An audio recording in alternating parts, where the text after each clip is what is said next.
السلام علیکم ورحمۃ اللہ وبرکاتہ۔ الحمدللہ رب العالمین، والصلاة والسلام علی رسولہ الکریم الامین، سیدنا و مولانا محمد وآلہ وصحابہ اجمعین۔ اما بعد، فاعوذ باللہ من الشیطان الرجیم، بسم اللہ الرحمن الرحیم۔ ان کل نفس لما علیہا حافظ، صدق اللہ مولانا العظیم وصدق رسولہ النبی الکریم، ونحن علی ذلک لمن الشاہدین والشاکرین، والحمد للہ رب العالمین۔ مولایا صلی وسلم دائماً ابداً علی حبیبک کلہم۔ مولایا صلی وسلم دائماً ابداً علی حبیبک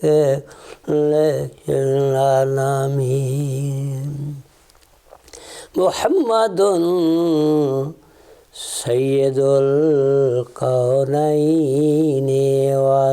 والثقلین والفریقین من عرب ومن عجم۔ مولایا صلی وسلم دائماً ابداً علی حبیبک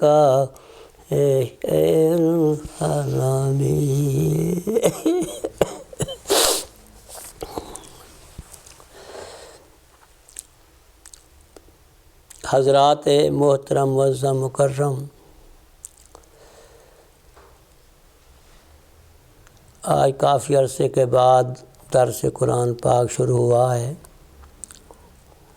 صحت ناساز ہے، دعا فرما اللہ رب العزت ہر مسلمان کو، تمام عالم اسلام کے صحت تندرست عطا فرمائے۔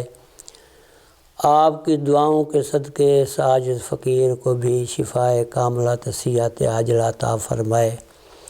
برکت کے لیے یہ جو ہے درس یہ عاجز فقیر دیتا ہے، اللہ پاک میری بخشش کا ذریعہ بنا دے۔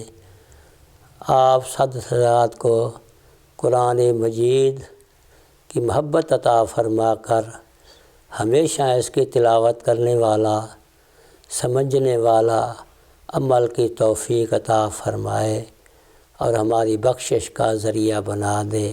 آمین ثم آمین۔ اللہ رب العزت نے یہ آیت ہے سورۃ الطارق، پارہ ہے 30واں، آیت نمبر ہے 4۔ ان کل نفس لما علیہا حافظ، بے شک ہر نفس کے اوپر ایک محافظ نگہبان ہے۔ یہ ترجمہ ہے، ان کل نفس لما علیہا حافظ، بے شک ہر نفس کے اوپر ایک محافظ نگہبان ہے۔ اس آیت پاک میں یہ بیان نہیں فرمایا کہ وہ محافظ کون ہے اور کس چیز کی حفاظت کرتا ہے۔ اس سلسلے میں حسب ذیل تفسیر ہے۔ بعض مفسرین کرام نے فرمایا وہ محافظ اللہ رب العزت کی پاک ذات ہے۔ کیونکہ اللہ تعالیٰ نے ہر چیز کو پیدا کیا ہے اور ہر چیز کا وہ انتظام کرتا ہے، ہر چیز کی بقا کا انتظام بھی اسی نے کیا ہے۔ ایسے زمین میں رویدگی کی صلاحیت رکھی، بادلوں سے پانی برسایا، سورج کی تپش سے غلے کو پکایا، چاند کی کرنوں سے اس میں ذائقہ پیدا کیا۔ اس نے انسان کی ہدایت کے لیے نبیوں اور رسولوں کو مبعوث فرمایا، آسمانی کتابوں کو نازل فرمایا، یوں انسان کی جسمانی روحانی تربیت اس کی حفاظت کا نظام وضع فرمایا۔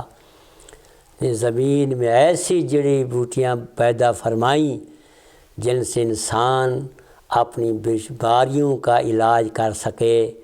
سورج اور چاند کی روشنی سے جنگلوں، صحراؤں اور سمندروں کے اندھیروں کو دور فرمایا۔ قرآن مجید میں فرمایا فاللہ خیر حافظا، سورہ یوسف آیت نمبر 64۔ اللہ سب سے بہتر حفاظت کرنے والا ہے۔ دوسرا قول یہ ہے کہ یہ محافظ فرشتے ہیں، کیونکہ اللہ رب العزت نے متعدد آیات مبارکہ میں فرشتوں کو انسان کا محافظ فرمایا ہے۔ وہ آیات یہ ہیں وَهُوَ الْقَاهِرُ فَوْقَ عِبَادِهِ وَيُرْسِلُ عَلَيْكُمْ حَافِظًا، اور وہی اپنے بندوں کے اوپر غالب ہے اور تمہارے اوپر نگرانی کرنے والے فرشتے بھیجتا ہے۔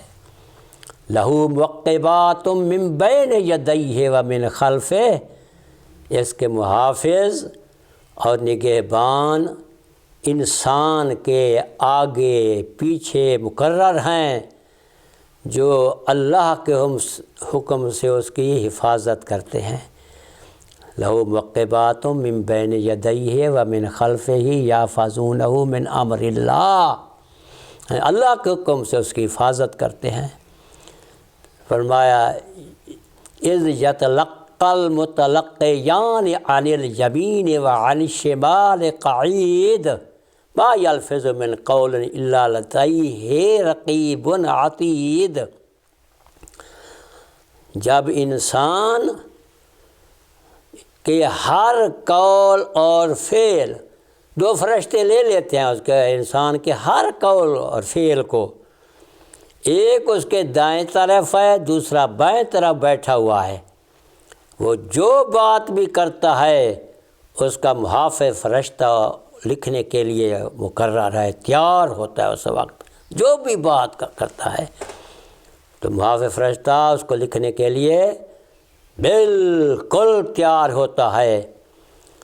پھر فرمایا وَإِنَّ عَلَيْكُمْ لَحَافِظِينَ كِرَامًا كَاتِبِينَ يَعْلَمُونَ مَا تَفْعَلُونَ، اور بے شک تم پر ضرور محافظ فرشتے مقرر ہیں، معزز لکھنے والے، وہ جانتے ہیں جو کچھ تم کرتے ہو۔ اللہ اکبر۔ یہ ہے آیات مبارکہ فرشتوں کے اعمال بنی آدم لکھنے کے متعلق قرآن مجید کے آیات طیبات۔ فرشتوں کے اعمال بنی آدم لکھنے کے، بندوں کے اعمال لکھنے کے لیے احادیث مبارکہ سارے کہ احادیث مبارکہ میں کیا فرمایا میرے باقی مصطفیٰ رحمت دو عالم نور مجسم صلی اللہ علیہ وسلم نے حضرت سیدنا ابو امامہ رضی اللہ تعالی عنہما بیان کرتے ہیں کہ میرے پیارے حبیب صلی اللہ علیہ وسلم نے فرمایا نیک کاموں کا لکھنے والا مرد کے دائیں طرف ہوتا ہے اور برے کاموں کا لکھنے والا مرد کی بائیں طرف ہوتا ہے، اور نیک کاموں کا لکھنے والا برے کاموں کے لکھنے والے پر امین اور امیر مقرر ہوتا ہے۔